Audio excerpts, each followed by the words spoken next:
There are lots of things we can do in order to be our best in the workplace. And that's what we all want, right? To be our best, to do a good job. One of those things is visualization. It's used all the time in sports. We hear it talked about constantly. But have you ever considered using it for your own career? You can, and I'm going to show you how. Keep watching and learn a great technique that's along the lines of visualization that athletes do, but geared perfectly for career success.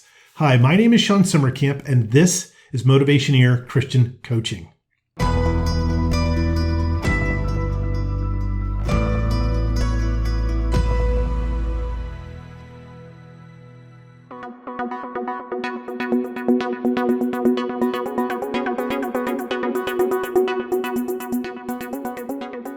When we look at visualization that athletes do, it's a little different than the visualization I'm going to teach you about now.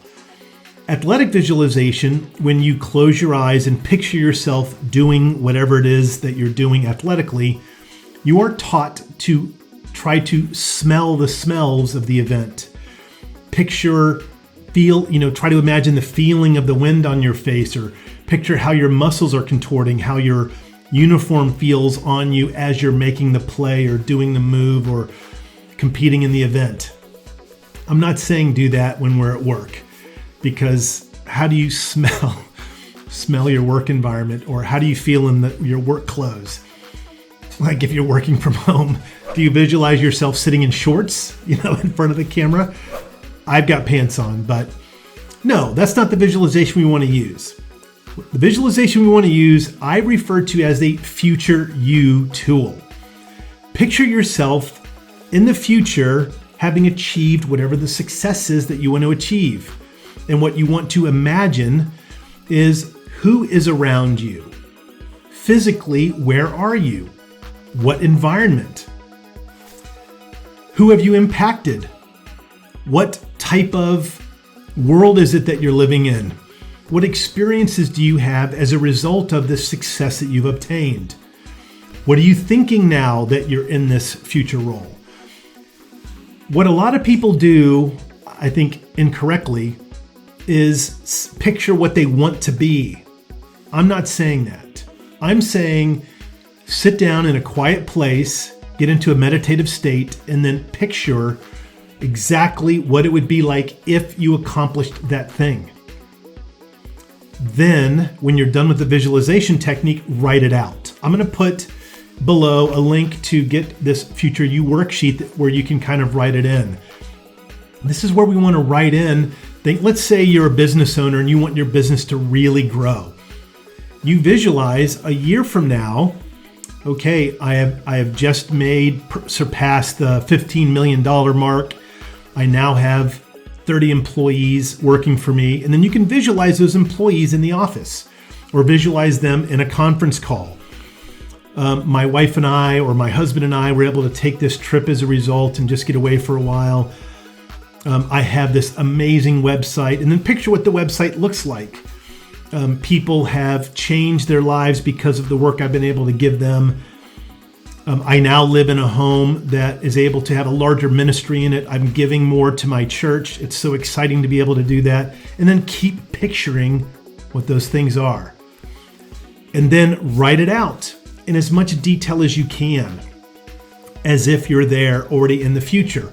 We see kind of a hint of this in a Bible passage where Jesus says, if you ask anything and believe you have received it, it will be done for you.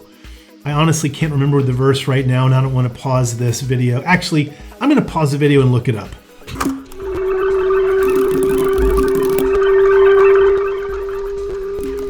Okay, it's actually Mark chapter 11, verse 24. I'm going to read it to you in the New International Version. Therefore, I tell you, whatever you ask for in prayer, believe that you have received it, and it will be yours. No, I'm not talking about The Secret. This is the law of attraction. That's a bunch of garbage. Jesus is talking about just having great faith. I believe when we do that visualization, in fact, I know what we are doing is in putting into effect what's known as the Zeigarnik effect. Because we're visualizing it, we're telling our brain to go get it. And our brain will have a low level of healthy stress to go and make that happen, to achieve it in subtle, subconscious ways. I think this is really what that Mark 11:24 passage is describing. We, of course, ask God to give it to us. God is the one that grants the increase. Then we visualize it, thanking God throughout the visualization process, being happy that we're focused on Him for that, and then go write it down. Try this. Download my Future You Worksheet. Make it a priority to quiet the environment, get into a meditative state, and then start the visualization, making it as real as can be, as if you've already achieved it. Then write it down. Then, if you want to let me know how it goes, I'd love to hear from you. I do this visualization every year. It helps me set the goals for my business. It's helped me, honestly, it's helped me succeed. I do believe God is the one that grants the increase. It is about faith and glorifying God. But give it a try and let me know how it goes. Let's use visualization for our own career, just like the athletes do, and see how you'll succeed. Thanks for watching. Please like and subscribe for 2 new videos each week. Tell me in the comments below about your career situation, and I'll make a video for you with a shout out. You can also become a member at Motivationeer.com.